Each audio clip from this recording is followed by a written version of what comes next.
हरि ओम. नमस्कार.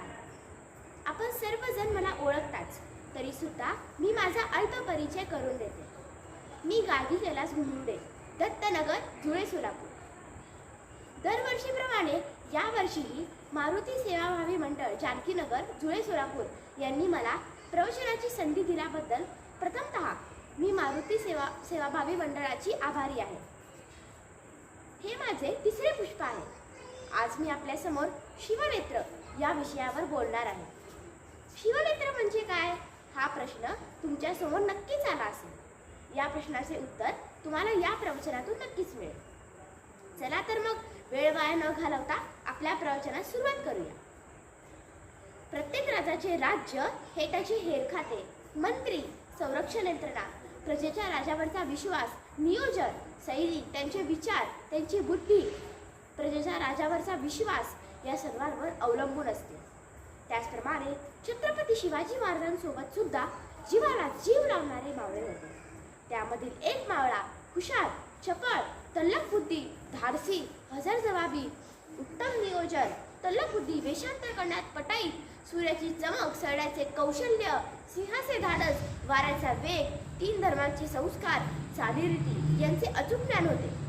कमरेला गुडघ्यापर्यंत धोतर, हातात व पायात कड, कुंकवाचा नाम, गळ्यात गोप, कमरेला कट्यार, हातात कुऱ्हाड अशी वेशभूषा असलेले व पीळदार शरीर असणारी व्यक्ती कोण असतील बरे? तर ती म्हणजेच शिवरायांचा तिसरा डोळा, शिवरायांची एक शक्ती, स्वराज्याचे गुप्त हे बहिर्शिराई. यांचे मूळ नाव रामोशाचे दौलतराव नाईक असे होते. आता मी तुम्हाला बहिर्शिराई व शिवाची पहिली भेट कशी झाली याबद्दल एक प्रसंग सांगणार आहे. त्या काळात वस्तीत राहणाऱ्या माणसांना लांडगे खूप त्रास देत होते. त्यांना मारत होते, पाळीव प्राण्यांना मारत होते. यामुळे गावकऱ्यांनी शिवबांकडे तक्रार केली. ही तक्रार शिवबांनी जिजाऊ महासाहेबांना सांगितली. महासाहेबांनी घोषणा केली की जो जास्तीत जास्त लांडगे मारून त्यांच्या शेपट्या कापून आणेल त्याला सुवर्णकडे दिले जाईल.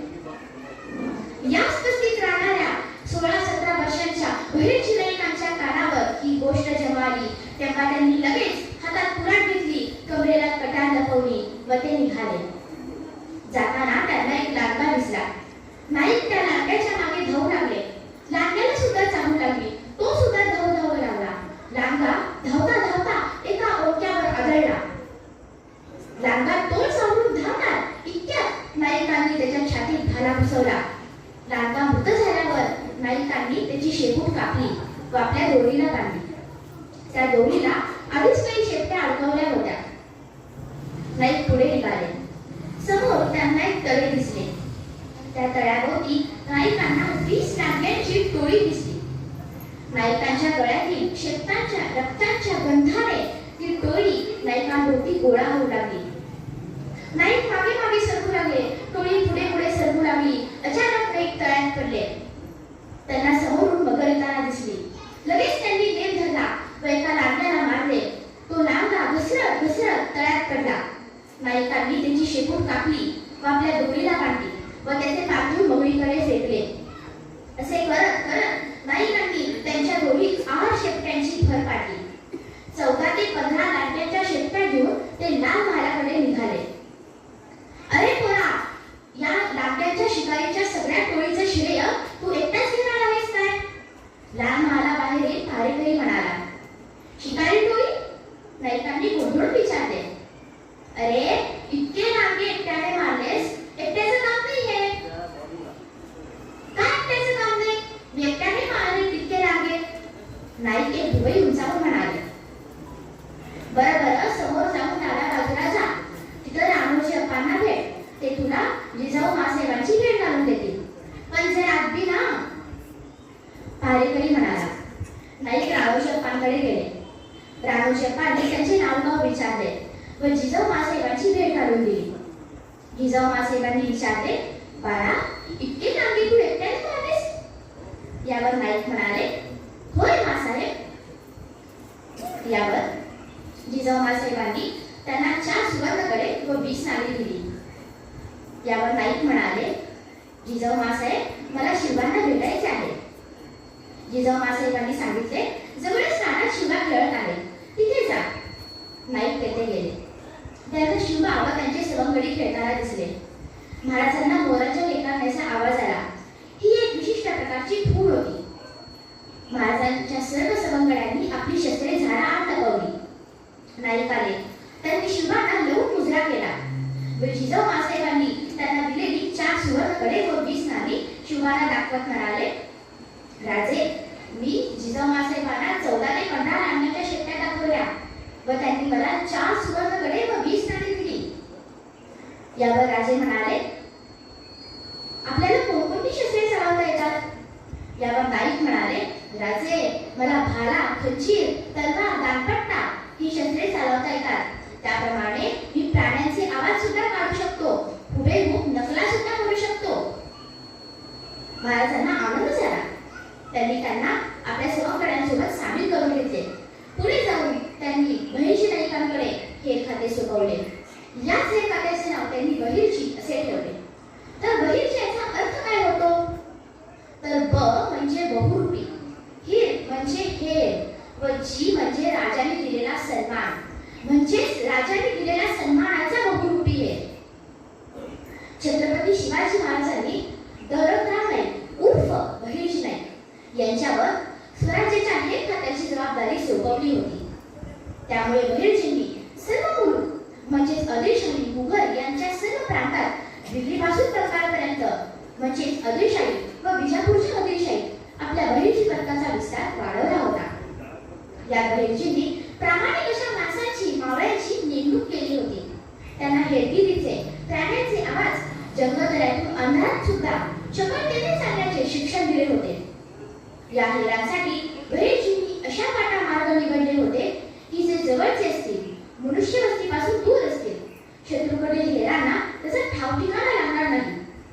ठिकठिकाणी त्यांनी मदारसे बांधले होते. त्याच्या खाली गुहा निर्माण केल्या होत्या. तेथे त्यांचे गुप्त खलबते चालत, हेरांचे प्रशिक्षण वर्ग चालत. मोहम्मद आदिलशाहच्या मृत्यूनंतर आदिलशाहीची सर्व सूत्रे बडी बेगम साहेबांनी आपल्या हातात घेतली होती व लहानग्या अलीला गादीवर बसवले होते. हा अली बडी बेगम साहेबांचा स्वतःचा पुत्र नव्हता, तर तो मोहम्मद आदिलशाहचा अनौरस पुत्र होता. बडी बेगम साहेबांना भेटण्यासाठी आदिलशाहीचा सेनापती खान मोहम्मद हा आदिलशाहच्या हुकमावरून निवडक सैन्याला बरोबर घेऊन मक्का दरवाजाच्या बाजूने येत होता. रात्रीची वेळ होती. दरवाजा बंद होता. मशाली पेटल्या होत्या. पहारेकरी हातात भारे घेऊन पहारा देत होते. इतक्यात त्यांना कसली तरी चाकून लागली. त्यांनी पाहिले की 2 पिवळे ठिपके त्यांच्या जवळ मक्का दरवाजाच्या जवळ येत होते. ते खान मोहम्मदच्या सैन्य तुकडीच्या हातातील मशालीचे होते. जसे खान मोहम्मदचे सैन्य पथक दरवाजाच्या जवळ आले तसे अंधारातून सुसू आवाज करत दोरमान आले व खान मोहम्मदच्या पुढच्या 2 सैनिकांच्या छातीत घुसले. तसे ते जमिनीवर कोसळले. पाठोपाठ अजून दोरमान आले व ते खान मोहम्मदच्या मागच्या 2 सैनिकांच्या छातीत घुसले. या बाणांच्या वर्षांच्या आघाताने खान मोहम्मदचे सैन्य पथक मरण पावले. फक्त खान मोहम्मद व 4 सैनिक तेवढे शिल्लक राहिले. इतक्यात ती बाण चालवणारी व्यक्ती खानाच्या समोर आली. तिने चेहऱ्यावर काळा रुमाल बांधला होता. अंधारात तिचे डोळे चमकत होते, दिसत होते. ती स्त्री आहे हे तिच्या पेहराव्यावरून लगेच लक्षात येत होते. तिने खानाला जागेवरच थांबण्यास सांगितले. तेव्हा खानाने तिला विचारले, तू कोण आहेस? तेव्हा ती म्हणाली, मी मार्जिना आहे. तेव्हा खान मोहम्मद म्हणाला, मला का मारले नाहीस? त्यावर मार्जिना म्हणाली, ते काम माझे नाही. इतक्यात अंधारातून बडी बेगम साहेब आली व तिने खान मोहम्मदच्या सैन्याला आदेश दिला, याची तलवार काढून घ्या. तसे सैनिकांनी तिची तलवार काढून घेतली. बडी बेगम साहेबांनी खान मोहम्मदला हात मागे बांधून गुडघ्यावर बसण्यास सांगितले. त्याप्रमाणे खान गुडघ्यावर बसला. बडी बेगम साहेबा त्याच्या जवळ आली व म्हणाली, खान मोहम्मद, तुम्ही आदिलशाही विरुद्ध औरंगजेबाबरोबर हातमिळवणी केली, खरे आहे ना? बगाई काळाच्या आत तिने केसात लपवलेला खंजीर खानाच्या गळावरून फिरवला व सैन्याला आदेश दिला, याचे दफन करा व खंजीर मार्जिनाकडे फेकला. मार्जिनाने तो सहज झेलला व बडी बेगम साहेबांना साथ करून परत दिला. ही बडी बेगम साहेबांची अंगरक्षक मार्जिना दुसरी तिसरी कोणी नव्हती, तर बहिर्जी पथकाची प्रथम महिला हेर होती. ती बडी बेगम साहेबांच्या मर्जीतीत होती. त्यामुळे बडी बेगम साहेबा दरबारात ज्या खबरा निर्णय पोचवायची त्या सर्व खबरांची तिला माहिती व्हायची. व ती इतर बहिर्जी पथकातील हेरांमार्फत नायकांपर्यंत पोहोचवायची. असेच बहिर्जी पथकातील हेर हे काही दरवाजाजवळ पहारेकरी होते, तर काही भटारखान्यात आचारी होते, तर काहींनी आपली दुकाने ही मुख्य बाजारपेठेत ठाकली होती. या बहिर्जी पथकातील हेरांमार्फत महाराजांपर्यंत आदिलशाही चालू असलेल्या सर्व पुराणखऱ्या बातम्या पोहोचत होत्या. या बहिर्जी पथकातील हेरांमार्फत कुठलीही शंका संशय आदिलशाहीच्या हेरांना येणार नाही असे वर्तन राखणे असायचे. या हेरांना बाज या नावाने संबोधले जायचे, ओळखले जायचे. एके दिवशी अशीच एक गुप्त वार्ता बाजांमार्फत नायकांपर्यंत पोहोचली की बडी बेगम साहेबांनी अफजल खान नावाच्या सरदाराला मोठा फौज पाठा घेऊन स्वराज्यावर आक्रमण करण्यासाठी महाराजांना किक करण्यासाठी पाठवले आहे. अफजल खान हा अंगाने धिप्पाड, जहाल, उंच, क्रूर, कपटी व पाताळातील होता. या अफजल खानाने शिवाजी महाराजांचा मोठा भाऊ संभाजीराजे यांना दगाफटका करून कर्नाटकाच्या मोहिमेत मारले होते. तसेच शिवाजी महाराजांचे वडील शहाजीराजे यांना कैद करून आदिलशाहीच्या दरबारात विजापुरातून अनवाणी साखरदंडाने जमवून धिंड काढली होती. बहिर्जींनी आपले हेर हे थेट अफजल खानाच्या सैन्यात शिपाई म्हणून तर काही पहारेकरी म्हणून भरती केले होते. यामुळे खानाच्या प्रत्येक हालचालीची खडाखडा खबर महाराजांपर्यंत पोहोचत होती. खान स्वराज्याच्या ज्या मार्गाने गेला होता त्या मार्गावरील रयतेला बहिर्जी पथकातील हेरांनी आधीच सावध करून ठेवले होते. त्यामुळे रयतेचे कमी नुकसान झाले. खान हिंदू मंदिरांचा विध्वंस करत येत होता. त्याने त्याचा मोर्चा तुळजापूर पंढरपूरकडे वळवला होता. ही मराठ्यांची आराध्य दैवत आहे. यामुळे बहिर्जी पथकातील हेरांनी तेथील पुजाऱ्यांना सांगून तेथील मूर्ती हलवल्या होत्या व त्या जागी वेगळ्याच मूर्ती ठेवल्या होत्या. पुढे जाऊन शिवाजी महाराजांनी जेव्हा अफजल खानाबरोबर युद्ध करून भेटण्याचा प्रस्ताव कृष्णाजी पंचांमार्फत करून ठेवला, तेव्हा वाई जवळच्या प्रतापगडच्या पायथ्याशी जावळीच्या पुऱ्यात भेटण्याची जागा निश्चित झाली. यावेळी सुद्धा बहिर्जी पथकाने मोठी कामगिरी केली होती. जसे की खान महाराजांच्या भेटीवेळी महाराजांना कोणता पोशाख घालायचा, कोणती शस्त्रे घ्यायची, किती लोक अंगरक्षक म्हणून बरोबर ठेवायचे, ते कोणते असतील, भेटीवेळी शामियानीतील आतील पाण्याची व्यवस्था कशी असेल, महाराजांना आपले सैन्य कोठे लढवून ठेवायचे, ही सर्व ठिकाणे नायकांनी सुचवली होती. तसेच अफजल खानाचे हेर हे जे रायगड व प्रतापगडावर लक्ष ठेवून होते त्यांना शोधून काढून त्यांना ठार करून अफजल खानाचे हेरपथक कमकुवत केले होते. त्यामुळे महाराजांकडील कुठलीही बातमी खबर अफजल खानापर्यंत पोहोचू शकत नव्हती. त्यामुळे खान वैतागला होता व कधीच महाराजांना भेटतो व त्याला ठार करतो असे त्याला झाले होते. तो महाराजांना भेटण्यासाठी उतावीळ झाला होता. तसेच खान व महाराजांच्या भेटीवेळी येताना खानाने कोणता पोशाख घातला आहे, कुठली शस्त्रे घेतली आहेत, कोणते अंगरक्षक बरोबर घेतले आहेत याची सर्व खबर महाराजांपर्यंत पोहोचवायची. यामुळे महाराजांना कोणता पोशाख घालायचा, कोणती शस्त्रे घ्यायची, किती लोक अंगरक्षक म्हणून बरोबर ठेवायचे, कोणते असतील, जसे की तलवार बांधताना पट्टा बाजू महाराज चालवणारे. त्यामुळे महाराजांनी अंगात चिलखत, डोक्यावर जिरेटोप, हातात तलवार, बिचवा व वाघनखे अशी शस्त्रे निवडली होती व जीवाला जीव देणारे अंगरक्षक निवडले होते. तसेच भेटीनंतर ठाईनाद करायचा व जावळी जपून असलेल्या स्वराज्याच्या सैन्याने खानाच्या गाफील सैन्यावर हल्ला करायचा व त्यांना ठार करायचे असे नियोजन केले होते व झालेही तसेच. भेटीवेळी फक्त खान व महाराज शामियानात होते. खानाने कप्तानी महाराजांना गडाभेटीसाठी घाट पसरले व जसे महाराज खानास भेटण्यास आले, खानाने महाराजांची मान काखेत दाबली व शिऱ्यात उगवलेल्या खंजिराने कटारीने महाराजांच्या डोक्यावर व पाठीवर घाव घातले. खानाने केलेल्या कटारीचा वार अंगातील चिलकटामुळे व डोक्यावरील जिरेटोपामुळे महाराजांना इजा पोहोचू शकला नाही. खान उंच असल्यामुळे खानाने महाराजांची मान काखेत दाबली. त्यामुळे महाराज कासावीस झाले. पण खानाने मान दाबल्यामुळे नंतर थोड्या वेळाने महाराज सावध झाले व त्यांनी कमरेत जमवलेल्या बिचव्याने व हातात जमवलेल्या राकेटांचा वापर करून खानाचे पोट फाडले व त्याची आतडी बाहेर काढली. यामुळे खान मोठ्या ओरडला, या अल्ला दगा. हे ऐकून खानाचा अंगरक्षक सय्यद बंदा शामियानात शिरला व त्याने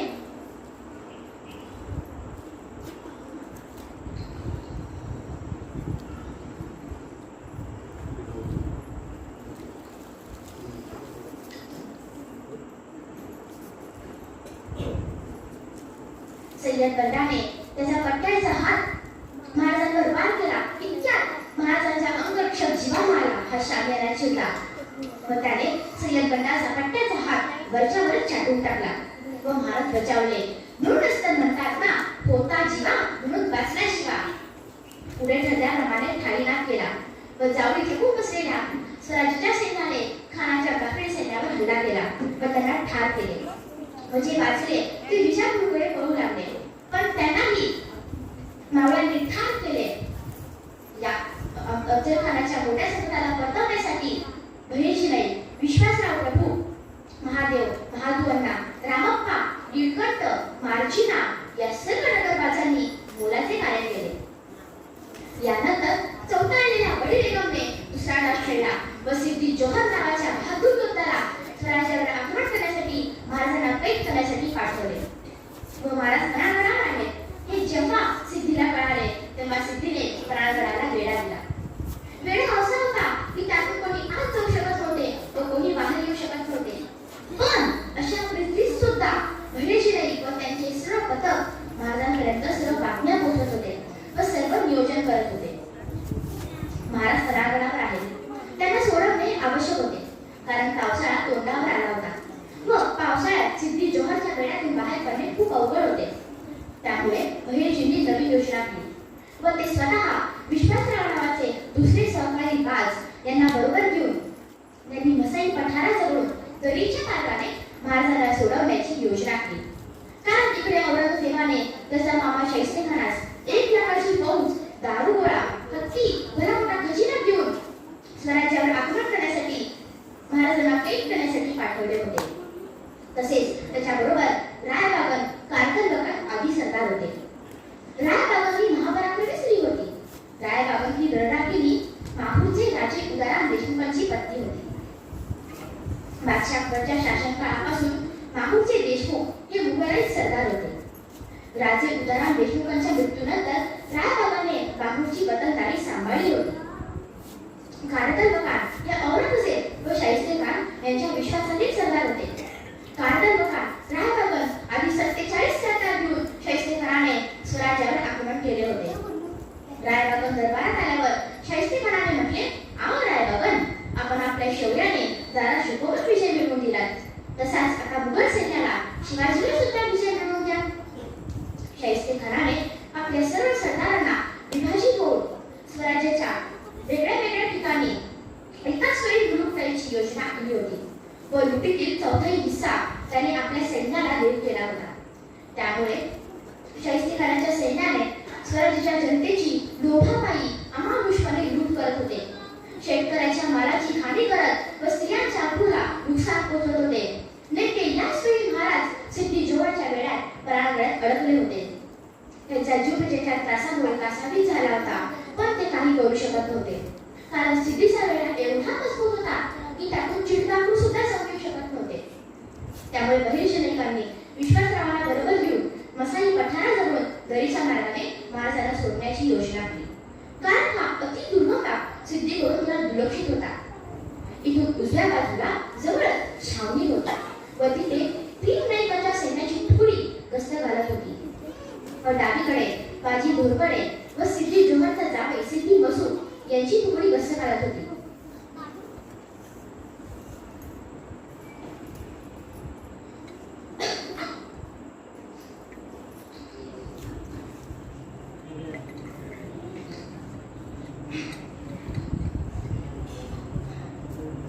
बऱ्याच दिवसापासून हे वेढ्यावर असल्यामुळे व हा दरीचा भाग अति दुर्गम असल्यामुळे इथून कोणी पळून जाण्याचे धाडस करणार नाही म्हणून त्यांचा उत्साह थोडा मंदावला होता. नेमकी हीच बाब नायकांनी घेतली व ते विश्वासरावांना बरोबर घेऊन परांगणाकडे निघाले. राजांच्या जीवाचा प्रश्न होता, त्यामुळे एखादी गोष्ट गृहीत धरणे योग्य नव्हते. सटीक नियोजन करणे आवश्यक होते. त्यासाठी महाराजांना किल्ले परांगणाकडे जाऊन भेटणे आवश्यक होते. त्यासाठी भैय्याजीनाई व विश्वासराव निसरड्या निमोठ्या वाटेने निघाले. ही वाट म्हणजे कडावरून दरीकडे जाण्यासाठी पावसाच्या पाण्याने निटूकी बनली होती. ही वाट अत्यंत निसरडी होती, पण पाऊस नसल्यामुळे कोरडी होती. विश्वासराव व नाईक यांच्या चेहऱ्यावर महाराजांप्रती चिंता स्पष्ट दिसत होती. या वाटेकडून कोणी उतरण्याचे धाडस केले व पाय घसरला तर जीवावर बेतलेच म्हणून समजा. विश्वासराव नाईकांना चिंतापूर्ण अभिभावात म्हणाले, नाही, गडावरून निसटण्यासाठी ही वाट ठीक आहे, पण राजांना अशा वाटेने गड उतरायला सांगणार तुम्ही? यावर नाईक म्हणाले, याशिवाय दुसरा मार्ग आहे का? खरोखरच याशिवाय दुसरा मार्गच नव्हता.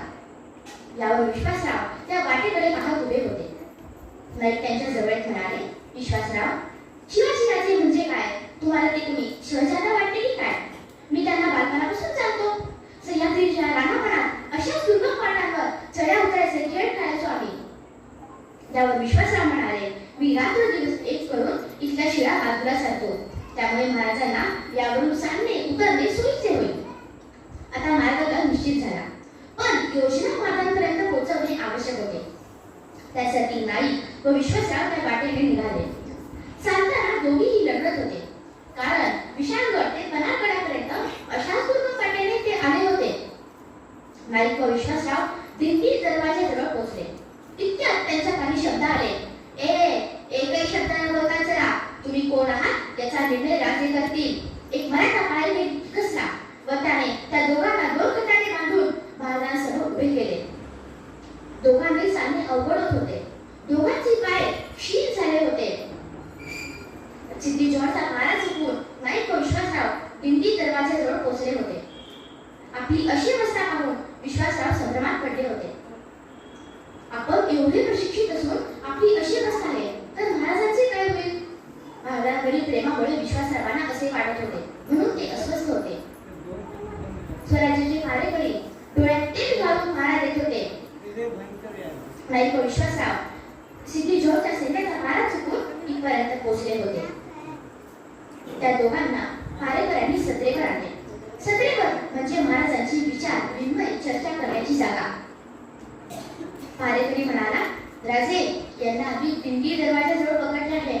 दिसायला तरी मराठी माणसे आहेत, पण सिद्धी जोहरने यांना काही घातपात करण्याकरिता पाठवले असेल कशावरून?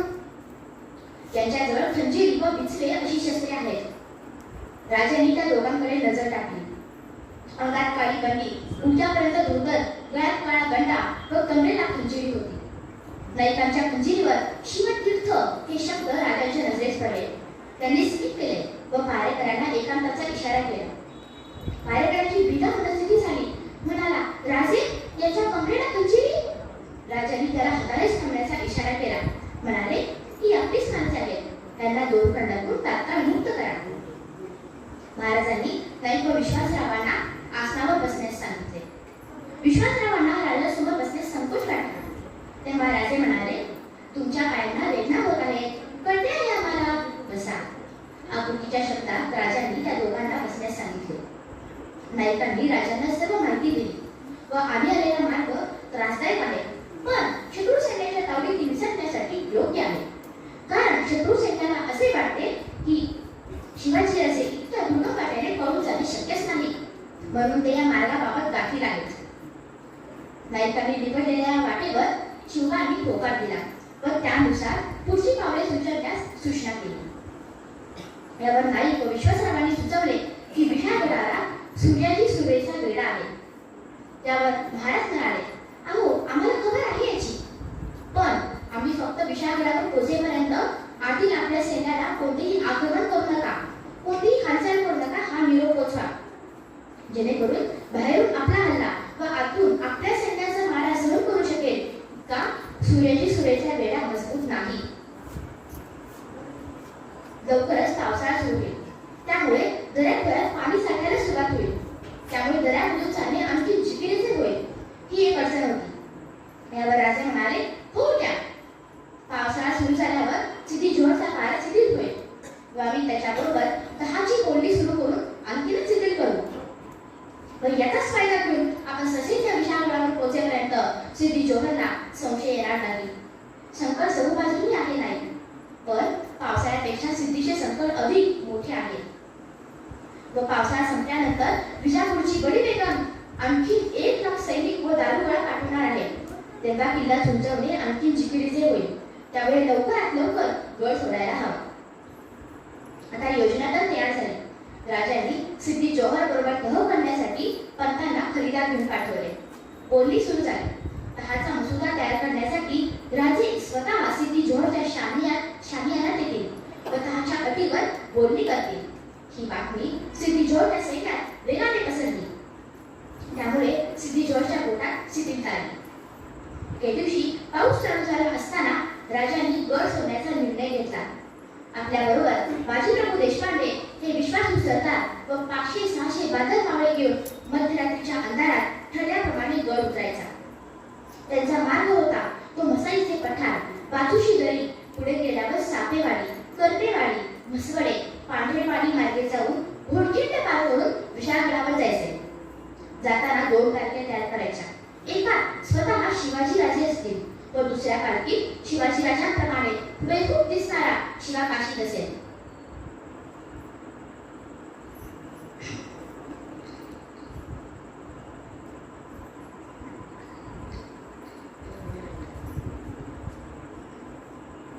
सिद्धी जोहरला आपण पन्हाळगडावरून पळून चाललो आहोत त्याची खबर लागलीच तर सिद्धीच्या सैन्याला चकवा देण्यासाठी त्याच्याबरोबर थोडे मावळे असतील. शिवा काशीद हा दुसरा तिसरा कोणी होता तो एक बाज होता, बहिर्जी नाईकांचा हेर होता. तो न्हावी असल्यामुळे सिद्धी जोहरच्या सैन्याची दाढी कटिंग करण्याच्या बहाण्याने सर्वत्र फिरायचा. त्याचा वावर होता तो सर्व शिबिरामध्ये. तो फिरताना कान व डोळ्यांचा योग्य वापर करायचा व सिद्धी जोहरच्या छावणीत सुरू असलेल्या सर्व खऱ्या बातम्या तो महाराजांपर्यंत पोहोचवायचा.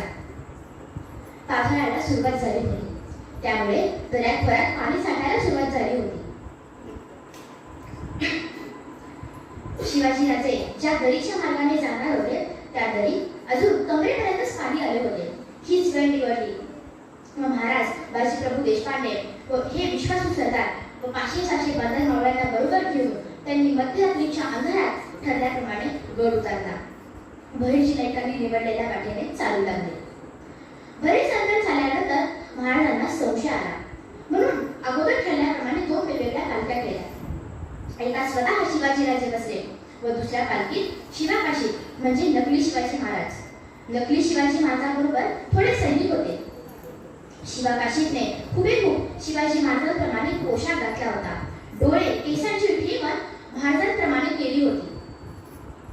दोन्ही पालख्या वेगवेगळ्या मार्गाने चालू लागल्या. पुढे गेल्यावर शिवा काशीद बसलेली पालखी सिद्धी जोहरच्या सैनिकांनी पाठलाग करून पकडली व ते त्यांना घेऊन सिद्धी जोहर समोर हजर करण्यासाठी घेऊन आले. इकडे सिद्धी जोहरच्या छावणीत उद्या शिवाजी महाराज तहासाठी येणार म्हणून जोहरचे सैनिक दारू पिऊन आराम करत होते. त्यात त्यांना शिवाजी राजे पळून चालले होते, त्याला पकडून आणले आहे ही बातमी सिद्धी जोहरच्या छावणीत वाऱ्यासारखी पसरली. सिद्धी जोहरचा जावई सिद्धी मसूदने शिवाजी राजे समजून शिवा काशीदच आणले होते. त्यांनी त्यांना सिद्धी जोहर समोर हजर करण्यासाठी घेऊन आले. यावेळी सिद्धी त्याच्या तंबूत आरामात झोपला होता. तो बाहेरचा आवाज ऐकून ओरडला, कोण आहे बाहेर? तेव्हा सिद्धी मसूद म्हणाला, मी शिवाजीला पकडून आणले आहे, ते पन्हाळगडावरून पळून चालले होते. यावर सिद्धी जोहरच्या सैनिकांनी शिवा काशीदच्या मानेला भाले लावून सिद्धी जोहर समोर हजर केले. तेव्हा सिद्धी जोहर म्हणाला, आई आहे राजासाहेब, आई आहे. तहाची बोलणी आणि पळून जाण्याचा वेळ, वा वा वा, काय हे साहस? आणि मोठ्याने हसला. शिवाजी महाराजांना पकडून आणल्याची बातमी सिद्धी जोहर बरोबर आलेल्या अफजल खानाच्या मुलाने फाजल खानाने ऐकली व तो धावतच तलवार उपसून हातात घेऊन महाराजांची गर्दन लावण्यासाठी तावातावाने सिद्धी जोहरच्या तंबूत आला व त्याने शिवाजीकडे पाहिले व ओरडला, ये कोई बहु रुपया है जो शिवाजी की तरह दिखता है, मैंने उसे देखा है. हा शिवाजी असता तर आतापर्यंत तुम्ही जमिनीवर आडवे झाला असता. सिद्धी जोहरने शिवा काशीदकडे पाहिले व मॅरेतून तलवार उपसून शिवा काशीदच्या गळ्याला लावली व खिसला, सच में तू शिवाजी भोसले आढळली है? यावर शिवा काशीद म्हणाला, आत्ताच फाजल खानाने सांगितले ते मला ऐकायला आलं, तुला ऐकायला आलं नाही का? शिवाजी राजांना पकडणं तुझ्या पित्याने कधी शक्य होणार नाही. यावर संतापलेल्या जोहरने आपली तलवार सिद्धी जोहरच्या मानेत खुपसली. तेवढ्यात सिद्धी जोहर शिवा काशीदने हर हर महादेव म्हणून मागे सरकून कमरेचा खंजीर काढला व सपासप पार करत जोहरचे 4 शिपाई गारद केले. इतक्यात सिद्धी जोहरने त्याच्यावर मागून वार केला व त्याला ठार केले व त्याने सिद्धी मसूद बरोबर शिवाजी महाराजांना पकडण्यासाठी 5,000 सैनिक घेऊन पाठवले. इतक्यात एक सैनिक धावत धावत आला व पोट तिडकीने सांगू लागला, हुजूर हुजूर, 3 दरवाजे के सामने वाले जंगल में कुछ लोग मशाल जलाकर दक्षिण की ओर भाग रहे हैं. जी हुजूर, उनकी रफ्तार काफी तेज है, शायद घोड़े पर सवार होंगे. यावर सिद्दी जौहर मसूदकडे पाहून बोला, तो शिवाजी तो भागने निकला, लेकिन उनकी जागीर तो पश्चिम की तरफ है, वह दक्षिण में क्यों जाएगा? यावर सिद्दी मसूद बोला, क्यों नहीं जा सकता? दक्षिण में बंगलुरु में शहाजी राजे भोसले हैं, शिवाजी अपने बाप की मना में जा सकता है. आणि सिद्दी जौहर ने सिद्दी मसूद व फाजल खानास 5-6 हजार घोडदळासह दक्षिणेकडे पाठवले. ही महाराजांची व बहिर्जींची चकवा देण्याची चाल होती. त्यांनी काही बैलांच्या शिंगांना मशाली बांधून दक्षिणेकडे पाठवले होते. त्यांच्या या चालीला सिद्दी जौहर फसला होता. त्यामुळे महाराजांना विशाळगडावर सुखरूप पोहोचण्यास वेळ मिळाला होता. इकडे महाराजांनी बाजीप्रभू देशपांडे व बांधर मावळ्यांसह पावनखिंड गाठली होती. इतक्यात त्यांना सिद्दी मसूद, फाजल खान व इतरांचे घोडदळ पायदळ त्यांच्या मार्गावर येताना दिसले. तेव्हा बाजीप्रभूंनी महाराजांना विनंती केली, महाराज, तुम्ही अर्धे सैन्य घेऊन विशाळगडाकडे कूच करा. आम्ही शत्रूला सैन्याला इथेच अडवून धरतो. पण महाराज तयार होईनात. तेव्हा बाजीप्रभूंनी, आपण स्वराज्यासाठी खूप महत्त्वाचे आहात. आपण विशाळगडावर सुखरूप पोहोचेपर्यंत एकही जोहरचा शिपाई पावनखिंड ओलांडणार नाही. तुम्ही विशाळगडावर पोहोचल्यानंतर 3 तोफा उडवा व निघा तुम्ही. महाराजांचा नाईलाज झाला व ते 300 मावळ्यांना बरोबर घेऊन विशाळगडाकडे निघाले. त्यांनी सुरेच्या वेढ्यावर हल्ला चढवला व आतून बहिर्जी नाईकांच्या इशाऱ्याप्रमाणे आतील मावळ्यांनी सैन्यावर हल्ला चढवला. त्यामुळे वेढा उठला व महाराज विशाळगडावर सुखरूप पोहोचले. इकडे बाजीप्रभूंनी आपल्या सैन्याला सूचना दिल्या की विशाळगडावर तोफेचे आवाज ऐकू येईपर्यंत एकही गडी पावनखिंड ओलांडता कामा नये. त्याप्रमाणे सैन्याची रचना करून बाजीप्रभूंनी खिंड अडवली. सिद्दी मसूद व फाजल खानाचे घोडदळ खिंडीने चढवली. घनघोर युद्ध सुरू झाले. बाजीप्रभूंनी दोन्ही हातात तलवारी घेतल्या व ते शत्रू सैन्यावर तुटून पडले. बाजीप्रभूंचे 300 मावळे व सिद्दी मसूद व फाजल खानाचे 5-6 हजार सैन्य होते. बाजीप्रभू व मावळ्यांच्या शरीरावर तलवारीच्या वाराने जखमा झाल्या होत्या, पण ते मागे हटले नाही व जोहरच्या एकही शिपायाला खिंड ओलांडू दिली नाही. इकडे महाराजांनी विशाळगडावर पोहोचल्यानंतर तोफा उडवल्या व तोफेचे आवाज ऐकू येताच बाजीप्रभू कोसळले. मावळ्यांनी त्यांना उचलले व आड बाजूला घेऊन गेले. या वेळेपर्यंत मावळ्यांनी सिद्दी मसूदचे भरपूर सैनिक मारले होते. त्यामुळे तोही हात हलत परत फिरला. याच काळात औरंगजेबाचा मामा शाहिस्ते खान याने स्वराज्याच्या चाकणच्या किल्ल्यावर हल्ला केला होता व स्वराज्याच्या इतर प्रदेशात जाळपोळ लुटालूट सुरू केली होती. यामुळे बहिर्जी दत्ताचे हेर हे जिजाऊ मासाहेब व नाईकांपर्यंत सर्व बातम्या पोहोचवत होते. जिजाऊ मासाहेब स्वतः घोड्यावर स्वार होऊन मुघलांसोबत हातात तलवार घेऊन लढत होत्या. आता शिवाजी महाराज सुद्धा विशाळगडावर सुखरूप पोहोचले होते. आता ते रायगडावर आले होते व त्यांनी बाजीप्रभू बहिर्जी नाईक व इतर सरदारांसोबत सल्लामसलत करून शाहिस्ते खानाला लवकरात लवकर स्वराज्यातून बाहेर पडण्याची योजना आखण्यास सुरुवात केली. त्यांनी स्वतः आपला मोर्चा तळकोकणकडे वळवला. कारण इकडे शाहिस्ते खानाचे सरकार कारतल बखान रायबागन यांनी हाहाकार माजवला होता. महाराजांनी त्यांना उंबरकिडीच्या घनघोर अरण्यात अडवले व जंगलात लपून दबा धरून बसलेल्या मावळ्यांनी अचानक बाणांचा वर्षाव सुरू केला. या अचानक झालेल्या हल्ल्यामुळे कारतल बखान चौकाळला व त्याने आपल्या सैन्याला मावळ्यांवर हल्ला करण्याचा आदेश दिला, पण यश आले नाही. एवढ्यात रायबगन म्हणाले, सच ने मराठों को आपके बारे में कानों का खबर नहीं थी. यावर कारतल बखान म्हणाला, आप हमें ताने मारना बंद करो व त्याने आपल्या सैन्याला मावळ्यांवर हल्ला करण्याचा आदेश दिला. इतक्यात जंगलात लपून दबा धरून बसलेले सर्व मावळे समोर आले व कारतल बखानाच्या सैन्यावर त्यांनी जोरदार हल्ला चढवला. एवढ्यात कारतल बखानाचा सरदार अमरसिंह म्हणाला, खान साहेब, तुम्ही अर्धे सैन्य घेऊन विशाळगडाकडे कूच करा. अर्धे सैन्य घेऊन जंगलातून बाहेर पडा. आम्ही शत्रूला प्रत्युत्तर देऊ. अंगात पोलादी शिरपत कवच मस्तकावर शिरस्त्राण घालून महाराज स्वतः कारतलबकाराच्या सैन्याबरोबर लढत होते. त्यांना पाहून कारतलबकार म्हणाला, शिवाजी, व पुढे सरसावला व म्हणाला, खान साहेब जो करने आए हैं वो ये मैं अब करूंगा. व याच्या या बोलण्याकडे व वागण्याकडे पाहून रायबाग सावध झाली. तिला मुघलांच्या पराभवाचा गंध आधीच आला होता. एवढ्यात कारतलबकार तिला म्हणाला, क्या आप शिवाजी को खत्म कर सकती हो? यावर रायबाग म्हणाली, शायद नाही. व तिने कारतलबकाराला महाराजांबरोबर तह करण्याचा सल्ला दिला. यावर विचार करून कारतलबकाराने आपला दूत शिवाजी महाराजांकडे पाठवला. महाराजांनी त्याच्याकडून मोठा खजिना वसूल केला. नंतर कारतलबकार सुद्धा पुण्याकडे परतला. इकडे महाराजांनी गोऱ्या टोपीकरांचाही समाचार घेतला, कारण त्यांनी सिद्धी जोहरला पणाळगडाच्या वेळावेळी लांब पल्ल्याच्या तोफा पुरवल्या होत्या. त्यांचे गर्भहरण केले व त्यांच्याकडून मोठी खंडणी रक्कम वसूल केली व शाहिस्तेखानाने केलेल्या स्वराज्याच्या नुकसानीची भरपाई केली.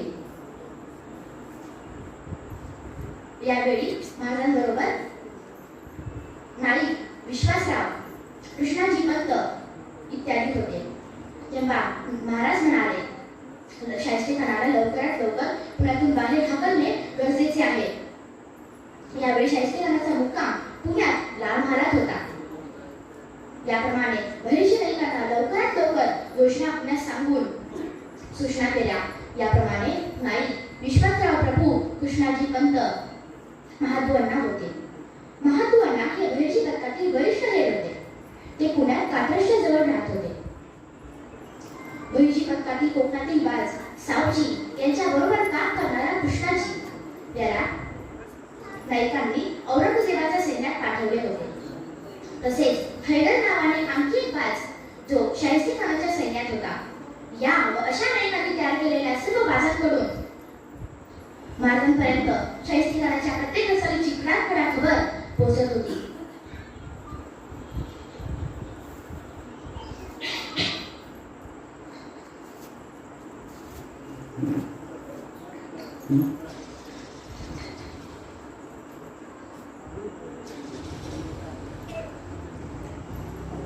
अशाच एका बाजाला नाईकांनी मिठाईच्या बेकऱ्यांचा भुई म्हणून पुण्यात पाठवले होते. कारण शाहिस्तेखानाने आपल्या मुलीचे लग्न हे कामदार खानाबरोबर करण्याचे ठरवले होते. त्यासाठी पुण्यात बाहेरून मिठाई आणली जात होती. या मिठाईच्या बेकऱ्यांचा भुई म्हणून असलेल्या बाजाने हैदर त्या समजेल अशा सांकेतिक भाषेत विरोध दिला की शाहिस्तेखानाच्या सैन्याची व इतर सर्व माहिती गोळा करून विश्वनाथ नावाचा दुसरा हेर जो शत्रू सैन्याची माहिती ऐकून त्यांचे हुबेहूब नकाशे तयार करतो व ते शिवाजी महाराजांना इतर वेळेस हल्ला करताना उपयोगी पडतात. त्याप्रमाणे सर्व नकाशे तयार झाले. किती सैन्याबरोबर घेऊन पुण्यात लाल महालात प्रवेश करायचा, कुठली बाजू कमकुवत आहे, कोणी कोठून प्रवेश करायचा, खानाची चौकी पहारे कसे आहेत, कुठे आहेत, याचा सर्व आराखडा तयार झाला व हल्ल्याचा दिवस ठरवला गेला. तो महिना रमजानचा होता.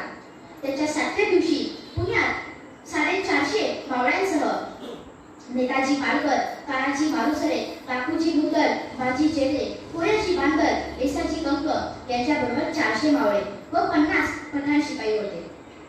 बहिर्जी नाईकांनी 51 तलवारी मुठा नदीच्या झुडपात लपवायच्या. हे ठिकाण लाल महालातील घटाळखान्याजवळ होते व उरलेल्या तलवारी महादुअण्णा यांच्या घराजवळ लपवायच्या. ठरल्याप्रमाणे एक दिवस आधी इब्राहिम खानाबरोबर 50 पठाण शिपाई लाल महालातील वेगवेगळ्या ठिकाणी पसरले व दुसऱ्या दिवशी महाराजांनी स्वतः लग्नाच्या बरातीतून पुण्यात प्रवेश केला. घटाळखान्याजवळ अंधारात खोऱ्या, फावडे, पहार ही शस्त्रे ठेवण्यात आली होती. महाराजांबरोबर आलेले मावळे 5 ते 10च्या संख्येने वेगवेगळ्या ठिकाणी मोर्चावर थांबले. घटाळखान्याची कमकुवत भिंत पोखरण्यात आली व त्यातून स्वतः महाराज व निवडक मावळे लाल महालात शिरले. वेळ रात्रीची होती. पाऱ्यावरील सर्वजण रमजानचा उपवास सोडून झोपले होते. इतक्यात शाहिस्तेखानाला कसला तरी आवाज आला. व तो जनानखान्यात शिरला. महाराजांनी त्याच्यावर अंधारात वार केला. इतक्यात शाहिस्तेखानाचा एक शिपाई आडवा झाला. एकच गलका झाला. सर्वजण गणीम गणीम असे ओरडू लागले.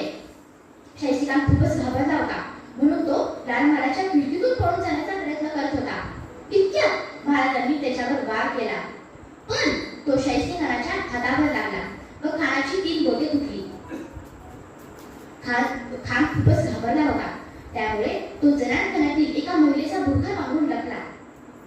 आतापर्यंत खूप कापाकापी झाली होती, त्यामुळे महाराज व मावळे आलेल्या वाटेने निघून गेले. तिकडे महाराजांनी ठरल्याप्रमाणे बैलांच्या शिंगांना टेंबे बांधून दिवे घाटाकडे पळवले. लाल महालात हल्ला झाला आहे ही बातमी सर्वत्र पसरली होती, त्यामुळे शाहिस्तेखानाचे सैन्य आता सावध झाले होते. इतक्यात त्यांना टेंबे घाटाकडे दिवे घाटाकडे मशाली पडताना दिसल्या. त्यामुळे त्यांना वाटले की गणिमच मशाली घेऊन पळतो आहे, त्यामुळे सर्वजण तिकडे धावले. इकडे महाराज व सर्व मावळे सिंहगडावर पळून गेले होते.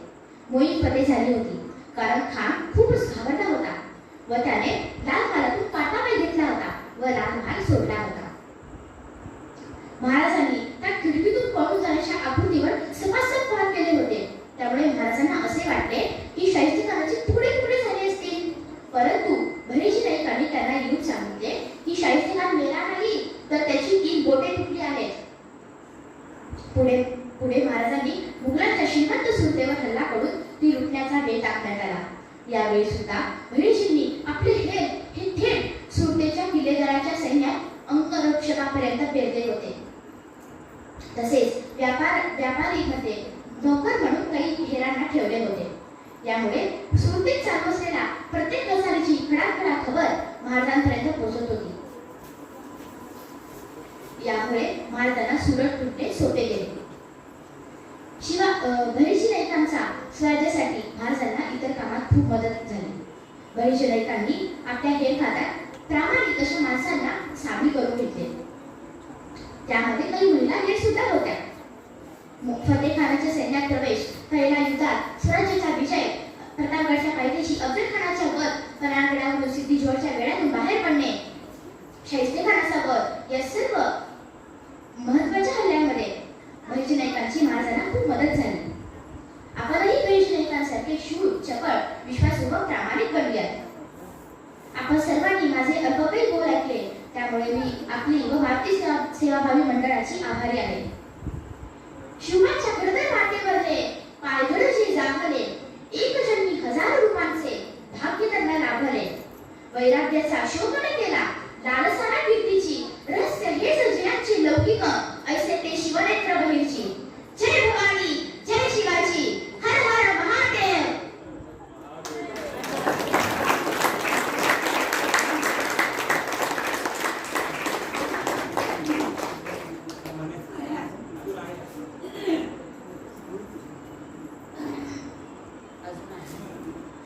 आता मी आपल्या समोर जय जय महाराष्ट्र माझा हे गीत सादर करणार आहे. जय जय